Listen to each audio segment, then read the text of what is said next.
Masaya si Amanda na tuluyan na silang nakatakas kay Augustus. Pero si Lucio hindi nagpapakampante dahil nakakasigurado siya na susuyurin lahat ni Augustus ang lugar, mahanap lang sila. Nang dumating si Rigor sa bahay nila, agad niyang iniabot ang dala niyang pagkain kay Marites. Pero nag-react si Tinding sa inabot nito. Sinabi niyang galing ito sa tira-tira nila ng kabit niya, tapos ibibigay lang kay Marites. Sinabi niya na nakita nila Noy si Rigor na may babae at kung magkahawakan sila ng kamay ay parang walang asawa si Rigor. Galit na galit naman sinagot ni Rigor si Tinding na wala itong nahuli dahil wala naman talagang mahuhuli.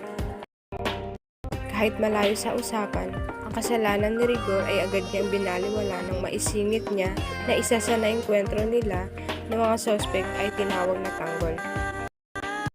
Samantalang habang nag-uusap sila Bubble sa tanggol, sinabi ni Tanggol na kung bakit sila nakulong ay dahil sa pagnanakaw at hindi dahil sa pagpatay ng tao, kagaya na inuutos sa kanila ni Chip Espina.